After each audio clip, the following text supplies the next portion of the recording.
When I was a kid, my father sometimes told me at bedtime that if I closed my eyes and didn't open them for a long time, all the demons would blow away. Yesterday I turned 60, but I still take his advice. Not because I'm sentimental or want to keep the memory of my father alive. I just can't think of a better solution. To get away from all the demons that haunt Freeburg, I'd need to wear a blindfold 24/7. Plus, it's a good idea to act blind when talking to reporters. At least that's what my colleagues say. They're afraid of press conferences. But for me, it's more like a confessional. No matter what lies you tell, you're privately thinking the honest answers. It helps me remember who I am. The fact that I'll be reading all about it in the papers tomorrow is a small price to pay. Call it penance for the preacher.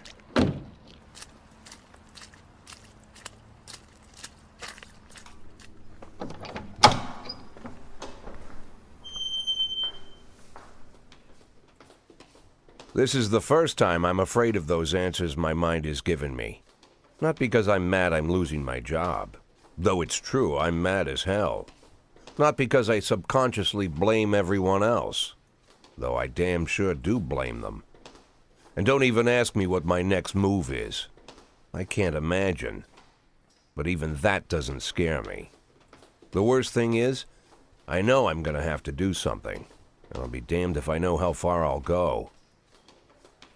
I may have a lot of vices, but predictability isn't one of them.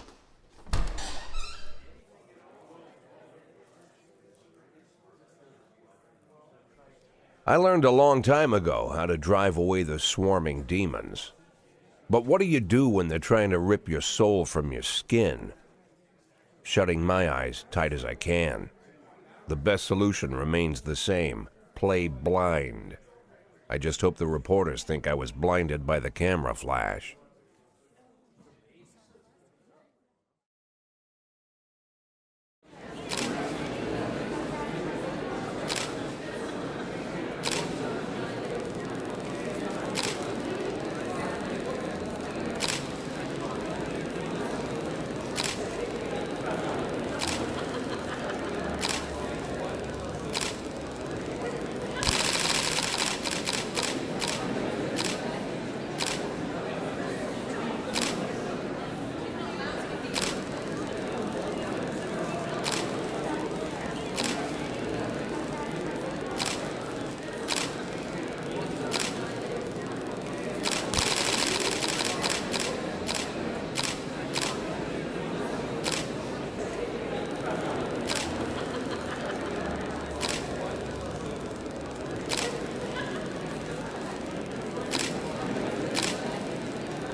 How's the back today, Mr. Boyd? Same as usual. How did the press conference go? You can read about it in the newspapers tomorrow. Don't let anyone in. Even Mr. Kendrick? Especially Mr. Kendrick.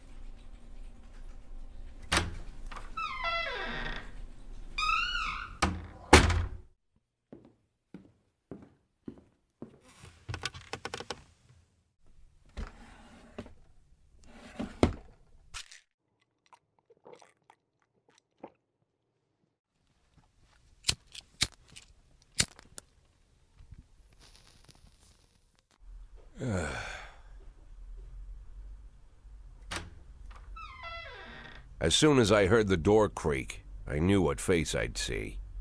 When I tell Emma not to let anyone in, there's only one man it could be. Rude, arrogant, no warning. That's Mayor Rogers in a nutshell. White summer shoes, white socks, white shorts, white polo shirt, and the white smile of a hungry shark. Mayor Rogers enters every room like he owns the place. Even the floorboards under his feet sound like they're creaking an apology. He never shied away from the odd corruption scheme. It's like the devil walks behind him. In the movies, the villains controlling the city play golf with the judges. Rogers plays tennis with them instead. That's about the only difference. Jack, I was hoping to catch you after the press conference. You ran away so quick. There's no smoking at City Hall. No reason for me to hang around. Well, this morning I signed a ban on smoking in all public buildings. Soon you won't be able to smoke here either. Soon enough, I won't be here at all. That's what I wanted to talk to you about. The people of this city like you, Jack. The police chief of all people. Don't betray that, Jack. Don't get wrapped up in any schemes. Sit nice and quiet for the next 180 days, and you'll be remembered as a hero. That's the only thing that you still have left. Be the hero. Then how am I supposed to scrape together a retirement fund? You had a million chances to secure a luxury pension, one that even I would have envied, although I've never set aside any money for myself. I'm not planning to retire anytime soon.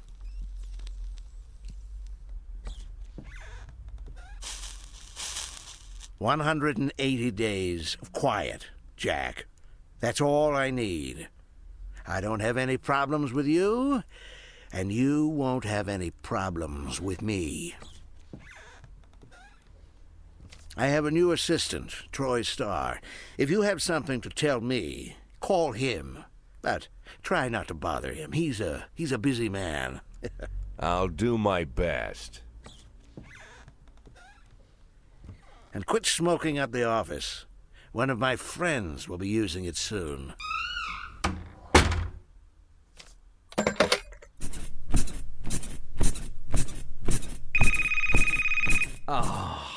I'm sorry, babe. Only the mayor has this number. Mr. Mayor? Yeah, is this Troy Starr? Yes? Go fuck yourself, Troy Starr.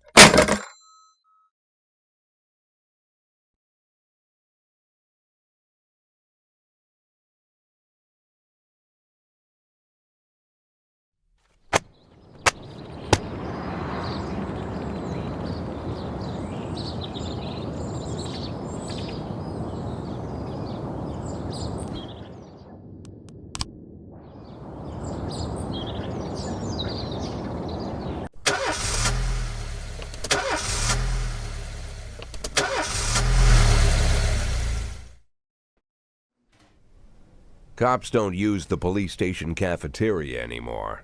There's some kind of stigma against sitting shoulder to shoulder with your partners. Everybody just takes snacks from the machines or grabs a meal and hammers it down in the corner like a vulture on a corpse. The main thing? Don't look into anyone's eyes.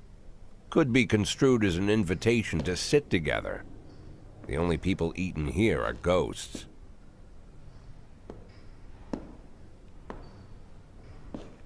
My deputy, Francis Kendrick. He recently became one of those ghosts. The subject of one of the most devastating corruption scandals in the history of Freeburg. No evidence to support the accusations, but everyone knows Kendrick's days are numbered. I need that file I asked for. Needs to be ready tonight. Francis didn't say anything, but I understood. Ghosts aren't supposed to talk. Besides, I got a feeling he was already finished.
Used to be, when I asked Kendrick to stay late at the office, he liked to grumble and crack wise. Nowadays, he doesn't have the strength for it. Slumped shoulders, blank stare, wrinkled skin. The past few weeks, I don't hardly recognize my old friend. In his younger years, he reminded me of a gallant royal officer in an old Kipling story. Kendrick isn't just crumbling under the weight of the public pressure, but from the shame of it all. Internal Affairs raided the library he inherited from his grandfather, hoping they'd find buckets of cash stashed in the pages. Heard about the look on his face, the fearless policeman standing helpless in horror. I've known Francis for 30 years. The past 20 years he's played loose with the law. And I know that at a certain point every stolen dollar brings more misery than anything else. Probably sounds crazy, but I sympathize with the guy. What can I do? Your friends are your friends, and these are the waters we swim in.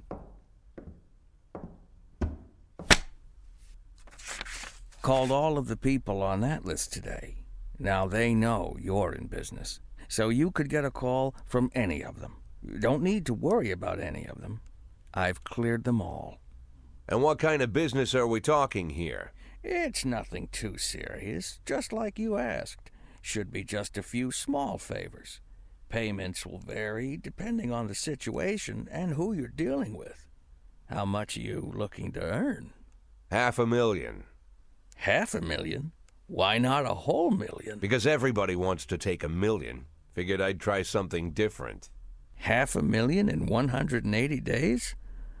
Well, you could earn it all above board if you netted all the big fish and hit all your bonuses. Never knew you for a fisherman. Well, you never got into my business, and I'm not trying to get into yours. But be careful about bringing in any other cops. Sooner or later, they'll put the finger on you. And one more thing, Jack. I remember what you said, but I should probably add one more name to that list. Christopher Sand. Sand. Christopher G. Sand. Everyone knows the name, but few could tell you who he is. The old man stays away from the spotlight. Always wears old-fashioned jeans and knitted sweaters. Gives to charity. Rarely attends social events. An avid hunter, I hear. Even dabbles in poetry. You'd never guess he's the head of the oldest and most powerful gang in the city. Goes back as far as his great-grandfather. And Sand is strict about following the old rules. He rarely involves himself in commonplace murders and robberies. Hardly needs to intimidate anyone to get his point across. The people who work for him each have their sphere. They provide protection where needed, even work with the authorities when they want to make a deal. Meanwhile, Sand pulls the strings without getting his hands dirty. People sometimes mistake his quiet approach. A couple years ago, an arms dealer decided to expand its business without asking permission, and his whole family paid the price. In 4 weeks, Sand killed 31 people. Old men, women, even a few teenagers. And Sand's people made sure every paper reported it. Frank, I don't want to hear you say that name again. Jack, please, listen to me. I'm in with these guys. We agreed, Frank. That's not the kind of business I'm into. I don't go there. Never have, never will.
in progress.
Whenever I'm alone at home and there's a knock at the door, I always hope it'll be my wife, Laura.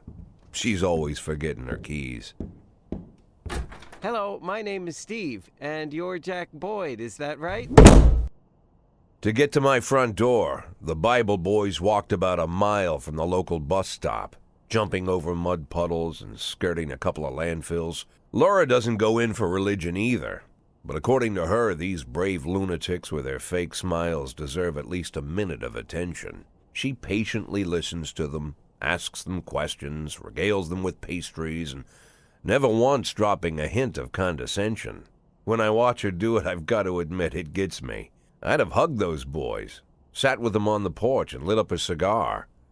But a month after Laura left, all I could do was quietly ask them not to bother me. Today I'm a little rougher still. Shut the door on his nose this time. Another couple weeks at this rate and I'll be greeting anyone who comes close with my service pistol pointed towards the sky, ready to fire my warning shots. In my life, even the basic stuff never goes like it's supposed to. Normally, when a wife is going to leave home, she'll make a scene or at least sit everyone down for a serious conversation. But Laura just disappeared. The children in the stories always stand on the side of the mother, but all three of our sons supported me. The in-laws always blame the husband for making their daughter unhappy. But now Sally, Laura's mother, well, we sort of have a pact. The fellow Laura ran off with is young enough to be her son. I hear he's 30 years old. Of all the possible information a man can know about his wife's lover, I get hit with that. Fortunately, Laura's mother doesn't like the way it sounds either. Sally figures this guy just thought he'd have some fun with a mature woman, but he'll be back chasing college girls before the year is out. So we have an agreement. Sally's going to track down Laura and try to reason with her, and we'll arrange a meeting. Meanwhile, I'm supposed to not do anything stupid, which of course means anything at all. It's a crazy situation. I'm the police chief, and the person I'm trusting to find my wife is an old woman armed with a phone book. But I can't afford to lose Sally as an ally. So for the moment, I had to swallow my pride.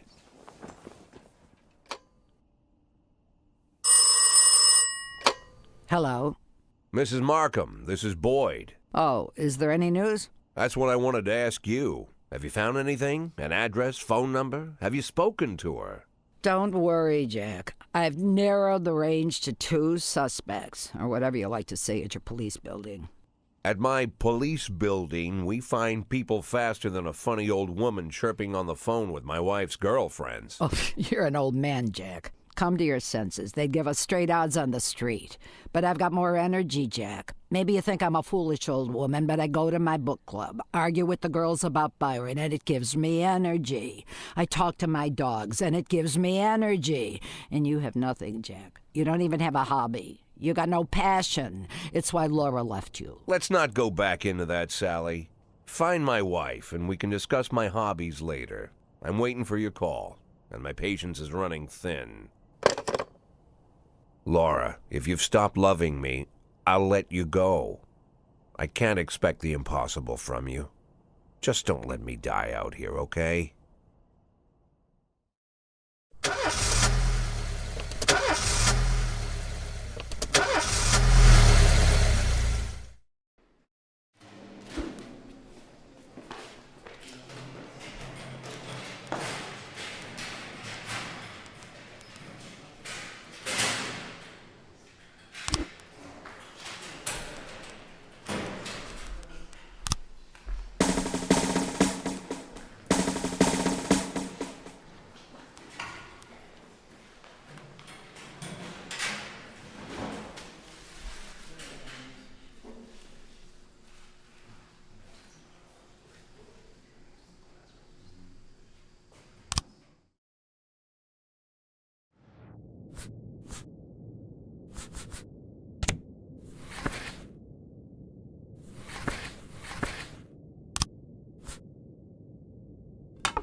tangerine.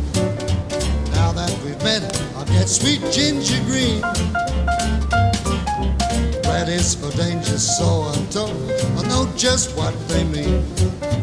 Gotta be bold to hold sweet ginger green. She's sweeter than Sue and Georgia Brown. Beats Lulu too when she's back in town. Now she can shimmy like Sister Kate. She's a dancing queen, fit for a king. Swing sweet ginger green.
Shimmy like Sister Kate.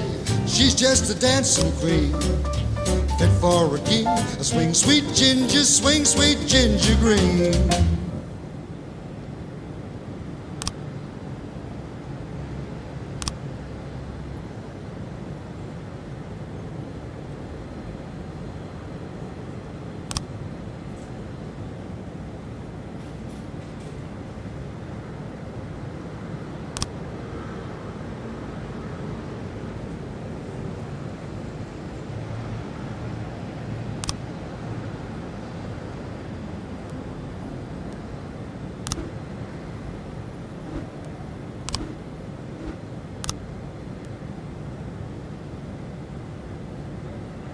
Complete.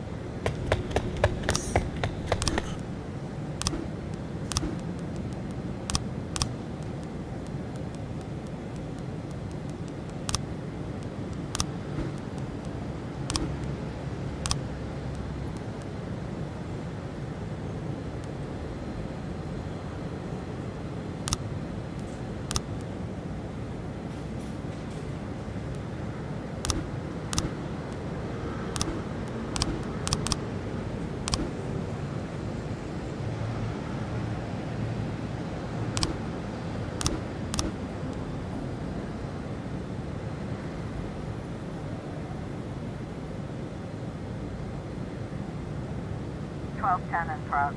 Looks like we have a situation here.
311A in progress.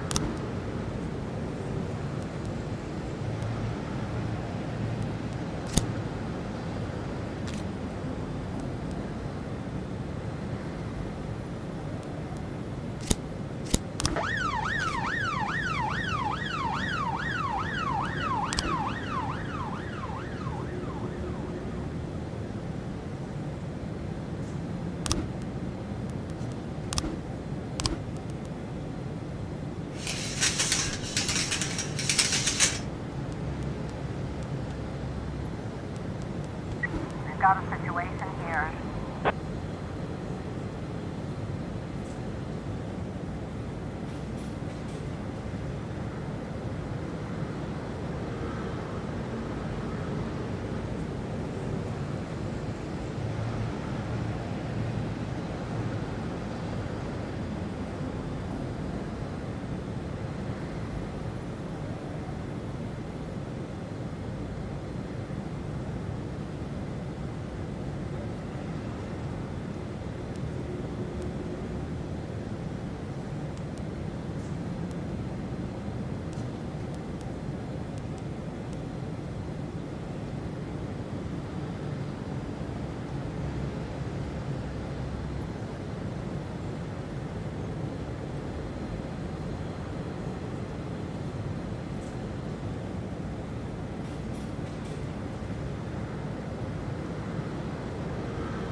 A complete. A complete.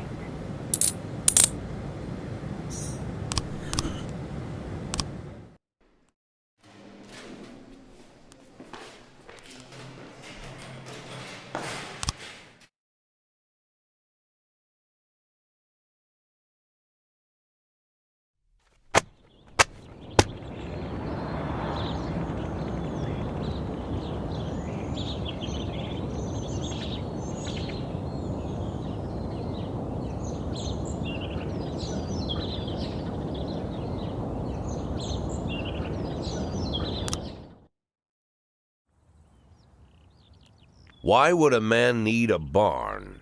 To store all the stuff you can't bring home. About 30 years ago, back when I was young and interested in farming, I carried all kinds of junk home. After a day in the field, I'd come home with buckets, shovels, dirty boots and clothes, and instantly transform the living room. But even back then, there's something I always kept in the barn.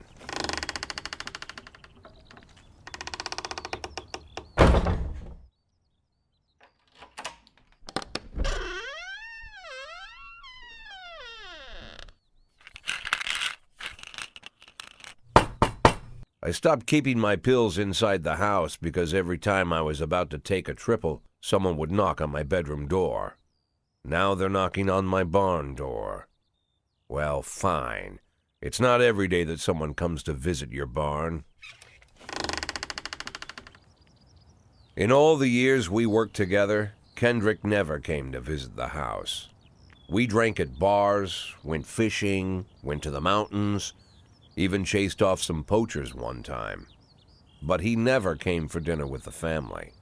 We never watched football over here. And now he's brought his friends to visit my barn. I always try to look unsurprised, like it's an everyday thing to get visitors at the old barn, especially guests with their own personal bodyguards. But Kendrick is sharp enough to see he's caught me with my pants on backwards. Sorry for the surprise, Jack. We saw you from the car. Figured we'd find you in here. I'm going in for a minute, fellas. These guys will wait outside.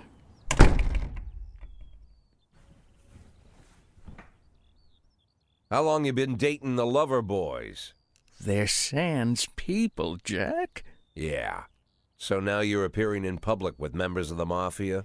Jack, I'm leaving tonight. More like fleeing. Jenny and I are taking the girls and making a run for it. Probably won't be seeing each other again. I've got new documents, a new name, a new life, everything new. The papers say you're still working your last week for the department. I've got to get out today. I won't be getting another chance. Don't know if you noticed, but the whole city is against me. You told your Mafia friends about your plans. Jackie, if I don't fix everything with them in the next few hours, they're going to kill me. And not just me. My family, my relatives, God, Jack, I don't know who else. They found out that I was planning to run and they demanded that we close our contract today. Your contract, Frank? Really? Is that how you talk now?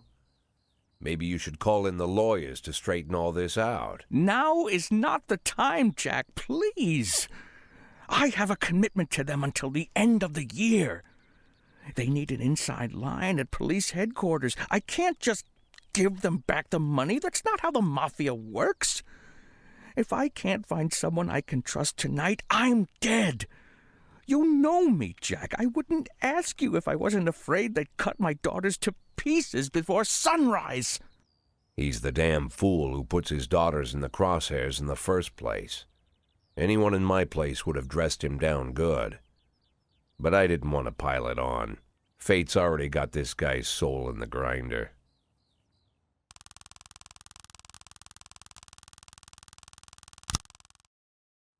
Give him my phone number and tell him it's done. Don't call me. Don't come to work today. I don't want to see or hear from you again. Time for you to go. Jack, Get the fuck out of my nice cozy barn, Frank.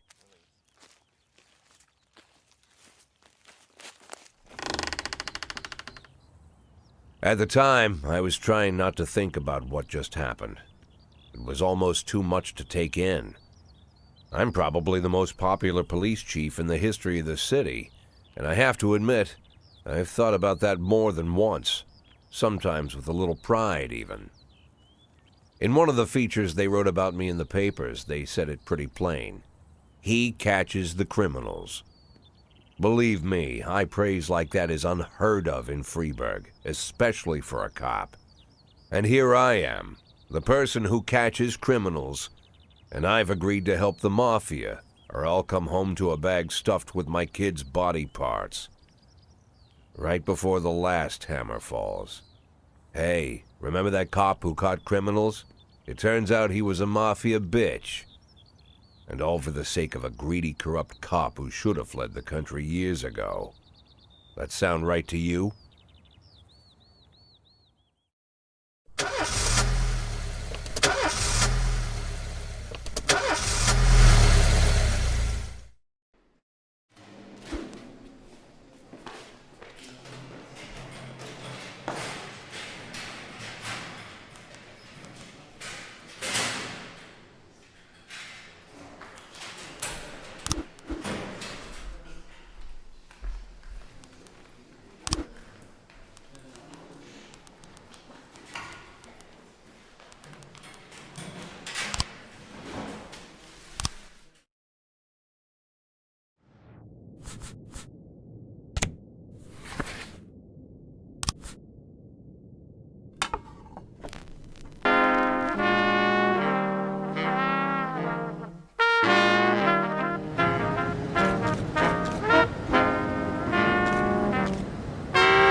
212 complete.